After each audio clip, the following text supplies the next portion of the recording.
Backup complete के बाद phone खुद रीस्टार्ट हो गया। स्क्रीन ब्लैक थी, सिर्फ एक लाइन दिख रही थी, वेरीफाइंग अकाउंट ओनर। मैंने फोन अनलॉक करने की कोशिश की, लेकिन फिंगरप्रिंट रिजेक्ट हो गया, फेस अनलॉक भी फेल। फिर स्क्रीन पर मैसेज आया, करंट यूजर नॉट रिकॉग्नाइज्ड। मेरा दिल जोर से धड़कने लगा, क्योंकि ये मेरा ही फोन था। तभी फ्रंट कैमरा ऑन हुआ, कैमरा ने मेरा फेस स्कैन किया और रेड वार्निंग फ्लैश हुई, कॉपी डिटेक्टेड। उसके नीचे एक नया मैसेज टाइप हुआ, वेलकम बैक अकाउंट ओनर। और स्क्रीन पर जो फेस लोड हुआ वो मेरा नहीं था। अकाउंट ओनर वाली रात के बाद मैंने डिसाइड किया कि अब फोन यूज ही नहीं करूंगा। अगली सुबह सब नॉर्मल लग रहा था, जब तक मैंने मिरर में नहीं देखा। रिफ्लेक्शन बिल्कुल नॉर्मल था, और जब मैं रूम से बाहर निकला, मिरर में मेरा रिफ्लेक्शन वहीं खड़ा रहा। मैंने दोबारा देखा, अब मिरर खाली था, लेकिन फोन गैलरी में एक नई फोटो आ गई। फोटो में मेरा रूम था, मिरर भी दिख रहा था, और रिफ्लेक्शन में कोई और खड़ा था। फोटो की डिटेल्स ओपन की, टाइम स्टैम्प था, कल की डेट। रियलिटी ग्लिच के बाद मैंने फोन यूज करना कम कर दिया था। एक दिन मैं वेदर चेक कर रहा था, बस मजाक में स्क्रीनशॉट ले लिया। गैलरी में स्क्रीनशॉट ओपन की और उसमें वेदर ऐप नहीं थी। स्क्रीनशॉट में मेरा कैमरा व्यू था और मैं खुद रूम के दरवाजे पर खड़ा था। मैंने तुरंत दरवाजे की तरफ देखा, वहां कोई नहीं था। मैंने स्क्रीनशॉट की डिटेल्स चेक की, टाइम स्टैम्प था 10 मिनट्स अहेड। मैंने वेट करना स्टार्ट किया, 9 मिनट्स, 10 मिनट्स, और दरवाजे पर कोई खड़ा था। स्क्रीनशॉट वाली इंसिडेंट के बाद मैंने किसी को कुछ बताया नहीं। एक दिन मैं दोस्त को मैसेज टाइप कर रहा था। मैंने लिखा, आज घर पर अकेला हूं, पर सेंड करने से पहले ऑटो करेक्ट ने सेंटेंस चेंज कर दिया, आज घर पर अकेला नहीं हूं। मैंने तुरंत बैक स्पेस किया, लेकिन कीबोर्ड फिर सजेस्ट करने लगा, टर्न अराउंड। मेरा दिल जोर से धड़कने लगा।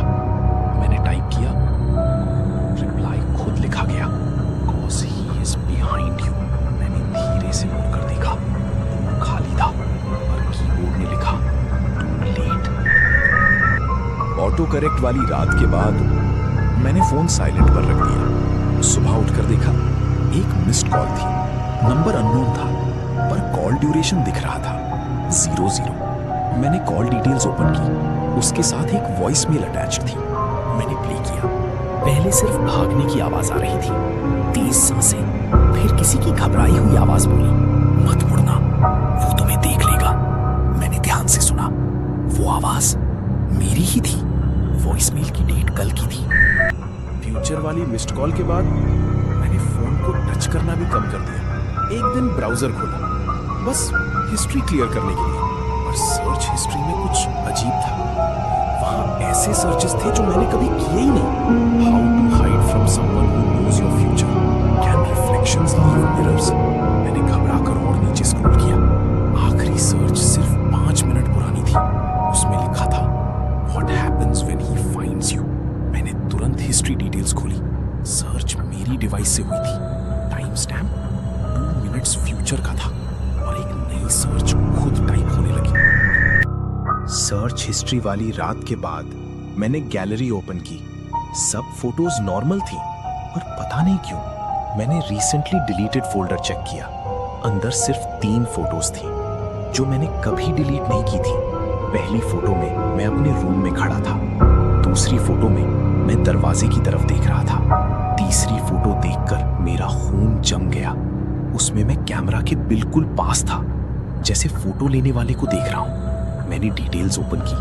फोटोज डिलीट हुई थी कल रात, लेकिन कैप्चर डेट थी कल की नहीं, कल के बाद वाली। रिसेंटली डिलीटेड वाली फोटोज के बाद मैंने फोन को एयरप्लेन मोड पर डाल दिया। फिर भी एक नोटिफिकेशन आ गई, 1 ड्राफ्ट सेव्ड।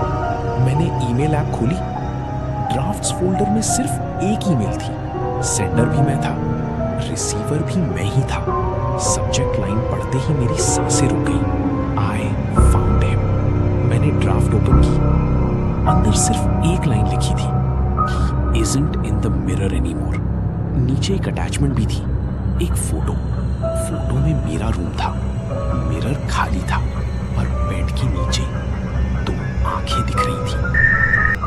ड्राफ्ट ईमेल वाली रात के बाद मैंने फोन को पूरी तरह इग्नोर करना शुरू कर दिया। लेकिन अगले दिन कैलेंडर ऐप पर एक नोटिफिकेशन आई, अपकमिंग इवेंट, 3 मिनट्स रिमेनिंग। मैंने कैलेंडर ओपन किया। इवेंट मैंने क्रिएट नहीं की थी। टाइटल था meeting with yourself. Location blank थी।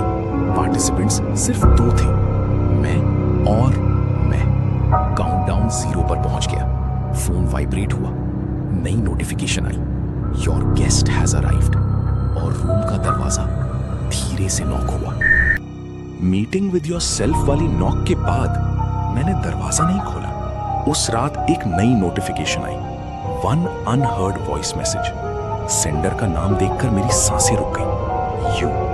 मैंने वॉइस नोट प्ले की। पहले सिर्फ तेज सांसें सुनाई दे रही थी, जैसे कोई भागकर कहीं छुपा हो। फिर मेरी ही आवाज धीरे से बोली, अगर तुम ये सुन रहे हो तो दरवाजा मत खोलना। बैकग्राउंड में हल्की नॉकिंग सुनाई।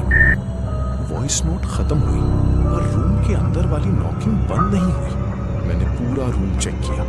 बेड के नीचे, अलमारी के अंदर, बाथरूम में कोई नहीं था। फिर फोन वाइब्रेट हुआ, विजिटर इज वेटिंग। नोटिफिकेशन के नीचे काउंटडाउन चल रहा था, 01, 09। जैसे ही काउंटडाउन कम होता गया, दरवाजे पर नॉक्स तेज होते गए। 01, 09। फोन स्क्रीन पर लिखा आया, प्लीज वेलकम द विजिटर। मैंने धीरे से दरवाजा खोला। बाहर कोई नहीं था, लेकिन रूम के अंदर एक और मैं खड़ा था।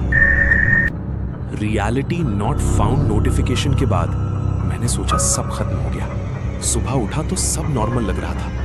घर, फोन, रूम और एक छोटी सी चीज अलग थी। मेरी फैमिली फोटो में एक आदमी एक्स्ट्रा था। मैंने फोटो दोबारा देखी। सब लोग उसके साथ नॉर्मल पोज कर रहे थे, जैसे वो हमेशा से फैमिली का हिस्सा हो। मैंने माँ से पूछा, ये कौन है? वो हंसकर बोली, तुम मजाक क्यों कर रहे हो? ये तो तुम्हारे बड़े भाई हैं। तुम उन्हें भूल कैसे गए? मेरी कभी कोई बड़ा भाई था ही नहीं। उस फोटो वाले बड़े भाई के बाद मुझे लगने लगा था कि मैं गलत रियलिटी में आ गया हूं। पर असली डर अगले दिन शुरू हुआ। ब्रेकफास्ट पर सब एक पुरानी ट्रिप की बात कर रहे थे। माँ हंस रही थी, पापा फोटोज दिखा रहे थे और मेरा बड़ा भाई भी वहां था। प्रॉब्लम ये थी, वो ट्रिप कभी हुई ही नहीं थी। मैंने कहा, हम कभी यहाँ गए ही नहीं। सब चुप हो गए। फिर पापा ने फोन निकाला और मुझे एक वीडियो दिखाई। वीडियो में मैं था। मैं कैमरा की तरफ देखकर कह रहा था, ये मेरी बेस्ट मेमोरी है। वीडियो अपलोड हुई थी उस दिन जब मैं हॉस्पिटल में था। The end.